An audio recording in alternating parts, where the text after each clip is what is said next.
Hey, welcome to Explain America. This is your host, Kyle Becker.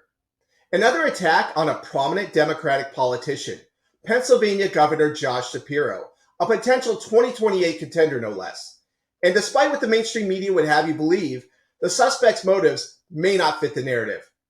If you haven't already, please be sure to check us out at YouTube/Explain America and mash that like and subscribe button so we can continue to bring real common sense and reporting to you. You can also comment and share. Now here's the story.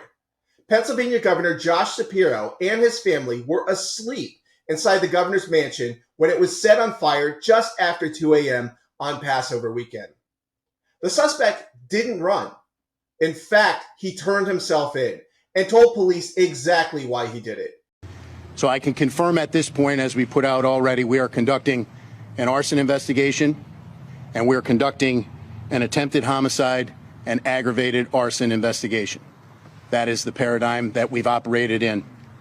A lot of the investigative tasks have focused on the who up until this point. Obviously, we're trying to piece together very early on the exact sequence of events.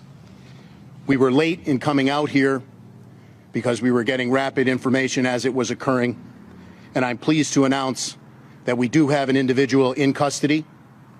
His name is Cody Balmer, B-A-L-M-E-R,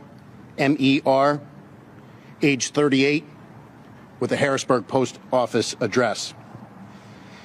In terms of the sequence of events, because of the thrust of the investigation concentrating on the who, I want to be very deliberate in my comments as to the how and exactly the time frame. What I do feel confident in saying at this point is that we don't anticipate any charges for conspiracy, but again, I'd reiterate my qualifier that I mentioned earlier, that we are still very much inside the first 24 hours.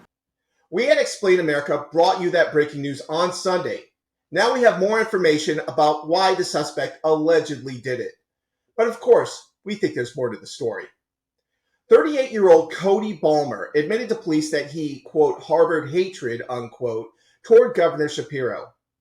He confessed to making homemade Molotov cocktails out of gasoline and Heineken bottles, walking an hour to the mansion and throwing the explosives through broken windows after scaling a security fence. He told police he was aware the governor and his family might be home, and that if he'd seen Shapiro face to face, he would have attacked him with a hammer. Now, the fire caused extensive damage. State police say Balmer was caught on security footage and was later found with the same black snap-on jacket, bag, and hammer at his residence. But here's what's getting buried. While the media frames this as an act of personal animus or mental instability on the part of Balmer, his online presence suggests more to the story. Now, he describes himself as a socialist in this post here. Now, if you go further and look at his other Facebook and X profile posts, you see what many are describing as a far-left ideological bent, including anti-establishment rants, rhetoric hostile to both political parties, and as well as support for Black Lives Matter. If a man in a MAGA hat had firebombed a Democratic governor's home, it would be front page news. There'd be coverage for days, think pieces, congressional hearings. You can bet this story will be out of the headlines within a day or two. Governor Shapiro, to his credit, spoke emotionally after the attack. He said, quote, "This kind of violence is becoming far too common. I don't give a damn if it's coming from one side or the other. It's not okay, and it has to stop." I 100% agree. It has to stop, no matter who does it. But to stop it, we first have to tell the truth about where it's coming from. In fact, here's CNN falsely claiming that most political violence comes from the right. Nadine Seiler is a long-time progressive activist. We've met before. I've seen you at protests in Washington, D.C. Against Trump. Against January 6th, all that sort of stuff. Is accepting the violence that was committed against Brian Thompson. America was founded on violence. But America was founded. Make America great again to when? They came and massacred the indigenous people, millions and millions of indigenous people. But by supporting the murder of a healthcare CEO,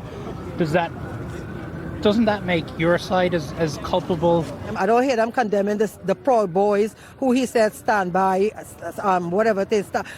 Once they start condemning them, then I will reassess. But until then, no, I'm not reassessing. About a third of the building has been blown away. And while America's roots are soaked in bloodshed, violence in the country today is mostly from right-wing extremism. From Oklahoma City to Charlottesville to January 6th.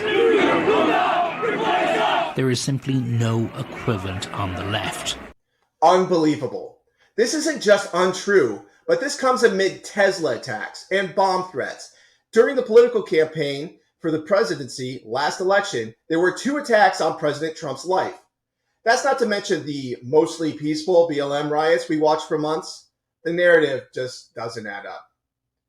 Ballmer now faces multiple felony charges, including attempted murder, terrorism, aggravated arson, and assault on a public official. He is being held at Dauphin County Prison. This is Kyle Becker with Explain America.